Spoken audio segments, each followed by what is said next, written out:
no sia kasebo so na aye fiada oyefo bo so we da taso edunson ye robade nyame ase na daroma wabie ene ade achaye anopaye mem nsama men saka ne fe ha matase me be kenkan ade asom ye kasebo information center sahodo ato apeten ye man for 8 bi abe for kwanse sikkafmonline.com Africana radio ni modern Ghana kasebo na mo Facebook live Sikka FM 895 live YouTube ye Sikka FM 895 official TikTok ene Twitter ni nyira Sikka FM anopai sam hodo amede somno de edi makotene bi ene same anra oman for the sanfo no nyafo ken for yata ekwamra hyebedwafie ekwa cheche that action program ni mu ade chemra hyebedwa no eno sanso ade to dwasem pensioners no wo mo bond no waka kire wo mo se onfa enka ho na hyebedwa mo chame hene right honorable abansama na Kensra Babin ehse na ni ajepa se wo no nyafo ken for yata ehse pensioners bond no onfa nka that action program no ehom Data General Adema Ghana Education Service Dr. Eric Nkansa edi ato awofo nim se obi anka ne koma ento ne yam sa wo ba enya placement a ka koma eto yam sansa kwada bia ebenya suku akọ anopan sembika woni ho no matase a mekenkan edi asom mrantie nua ba ma me efum wa kafna eni mekonya trakwa ne so aba na mabeto so Sikka FM track wine yani yakro 89.5 Sikka FM Sikka FM 89.5 yes suma santimai Sikka FM 89.5 yes suma santimai ne Ghana ma ye wiase nyira ka ho afei miwura esumne mo ankasa mi frase awomra hye bedwam anna omai for the sanfo ononya for Kenneth kuntunkrunkun na yawo oforiata akwamra hye bedwafie esansamra hye bedwa no akere se abane that session program no oye no wo montiese emoya monwona si wantan ayesum ti se tuo emoya kusu wo montiese ensam na aprekesen na gu montensom entionanya fakere oforiata wasan o manfoto no wamramra hye bedwafie na wamra kyerɛkyerɛ mu ampa enra wo de so yo ya akọ efie ho no ma wakwa cheche abane that action program no emom na edu enkokra no ene mrewa ne de ne so no ana wo kire se wodi ka aka che nkokra ne mrewa se eho hia sa wo mbeba eye na so ene nim ho no office ne nim na wo baba ba pekete awo hakutekita placards ato nyoma se so mo kra no wo mapomuden awo fom na waka che wo mo se wo mo bond no nya de se enkrata so no wode ebeka eye that action program no ekoso no eho eno wo mra hyebedwafie wo sanso si sudua sem wo hye eye enkokra ne mrewa ne bose wo mo bond no nya de se wode aka ho enu nti wo bia wo coupon aye matured anase eho wa awie na braso se wo bagye no wode be ma wo dia abra enso ye nso wo hye wo bose ebra so a wa awie ye tale ho afesika botene nankasam de abrone friendsa principal no ni nyina se ye matured a wode wode ebe ma wo enti nkokra ne mrewa no pensioners no wo mo nkom koma entom ye mesanso wo mo bond no enka that action program no eho ononya for Ken oforiata. Government remains committed to the well-being and dignity of our senior citizens and pensioners. Indeed, it has personally, Mr. Speaker, caused me great distress as a number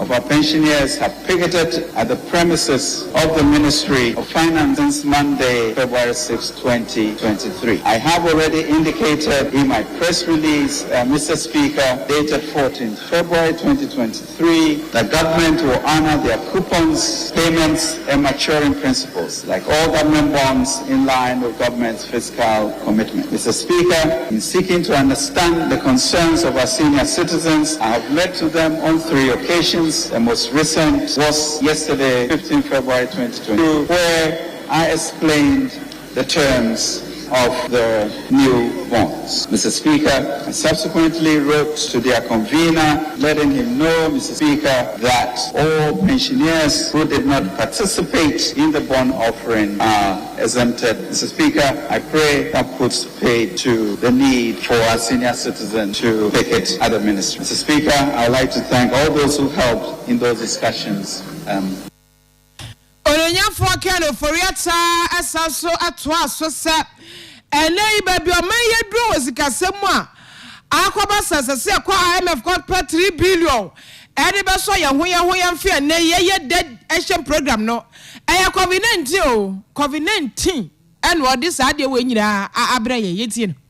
Mr. Speaker, the current debt restructuring program is occasioned largely by a series of external shocks that hit the country since 2020, as well as some domestic factors. I recall, as will many of us here, the deep anxiety, uncertainty, and confusion during the early days of the COVID-19 program. The constant revision of data and scenarios around this once-in-a-lifetime pandemic, which had exposed major weaknesses in critical systems in education, health, and the economy around the world. These weaknesses were further exacerbated by heavy disruption in global supply chains. Mr. Speaker, amid the swirling chaos and darkened economic outlook, Excellency President Nana Addo Dankwa Akufo-Addo put together a comprehensive plan which was effectively executed, leading to relatively lower death rates of some 1,400 compared to 53,000 in Africa and over 7 million globally, lower case counts, and the economy eking out positive growth of 0.5% in 2020 compared to the many economies that went into recession. However, this program came at huge fiscal costs. Government undertook major fiscal measures beyond what was programmed in the budget to accommodate the increased expenditure and the shortfalls in the revenue. Therefore, government, with approval of Parliament, mobilized funds to address the following three key interventions: finance direct COVID-19 intervention expenditures to protect lives and livelihoods, support the funding gap in the budget occasioned by the COVID-19 pandemic and its negative effects on revenue mobilization, and thirdly, address key structural weaknesses exposed by the pandemic. Government received significant assistance to mitigate the pandemic and its impact on the economy, which helped to reduce the fiscal burden. However, drastic reduction in revenues, coupled with the high expenditure to contain the speed of the pandemic and to protect lives as well as livelihoods, resulted in a wider deficit of 14.7% of GDP in 2020 and 11.4% in 2021 that needed to be financed. Ere ti ye ayo mai for sanfo ononyafo Kenneth Kuntun Kronko na yao oforiata na bra wo komra shebedwa fie na data shem program no kwacheche mo ehemra shebedwa no enonom na awokasa wiye no na mra shebedwa mo chamehne right honorable Abansomana Kingsford Babe Ankane na Ndoli Kaliomra shebedwani wade to dwasene ni ajepa so when you for can for yet say and kwakra ne mrewana na sa pensioners no bond no and can desert program no eho enu nti wo ka che ononya for can for yet say de wa begira be shebedwa fie ahya bono one for wo se enyo yo nkoye se bia wa beka ne trasa enkrata so ne mayu o mafiri mu ebe wiase no de o ma hyem da bi eba ne sa de ne mra shebedwa no mo ntwe emfa masika sama so ye ne kra nti de wa beka ne shebedwa fie no wo mfa enya dwuma. The pensioners were with me yesterday and poured out their hearts, and I'm happy they met you too, and you were able to assure them that they will be exempted. And they are here today. They have even programmed to also picket, not only at your ministry, but also in Parliament. I'm happy to hear that they are exempted. And what I can tell you is that leave our pensioners alone. We can solve that without touching the pensioners' small money that we've given to them. Nkokra ne mrewa musika ni mkitua bifia zanu manum enti ebetumi ahwe ye ho dedeshem program ubetumi aye ewa bra onfo musika fia kete ni weya wa mudi tu o light bills ni water bill ni de to nro no won fanka ho de wo ye ne be yie enti speakers na ni age se wonunya fo kenoforiata se wayi wo mo afiri mo fo sie emfa enye oyo mi twaso ewa ngomesua ho nsem emu.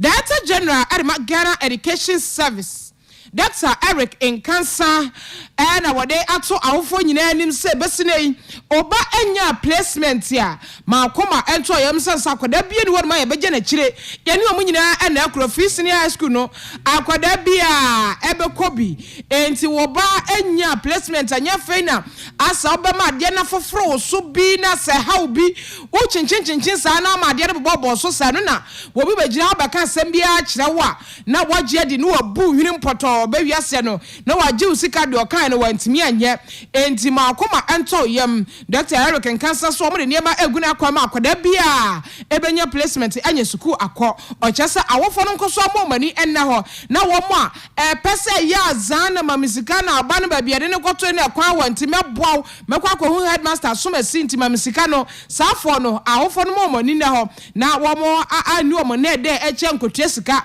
anto anwu Dr. Eric Kase yen so ya saka ne biu se awofo munya botre akwada bia wa qualify se e wo so school no obenya school a kusa papa bebre de da ho a sabri kwan ewo mu a ebenya obia amanafa school bia be mana koma ato ne yen nyina yin timi nko school ba eno ntina se ekoba se nipa achusu school no do so ana e wo se ye di bi eko schools no aka no enti ma obia pepe ne ho nkotua ska mani pa bonfo bia because nipa bonfo bebre ukrum a onenam edina da GC cafe a wofo ho. Director General of Ghana Education Service Dr. Eric Kase na futuoya wade ema awofo nyira enono mejina wesuo na no paisa modo a mensaka ne fie hare mede ni nyira esi na se ne kwama newsroom adwumefo nyira lititiru akoko asensemania chicken resta akoko international kwame ofori aboje ho jiudin ene bone no ade emame yenyina sabu for your falase rakwaji abo akra 94 years asere ya wankita poma technician no DJ Spartan ochinchi fruma ade mame a ode me call Facebook live Twitter and afi TikTok na YouTube ina ode me ekoho medindi mrantie nua ba mame efumwa kafena madabo nyina se amamo anitie dame ho abasisi na efia da die yesanso abetena se na kasapra kwadwumadie ye de ababeto so twen eba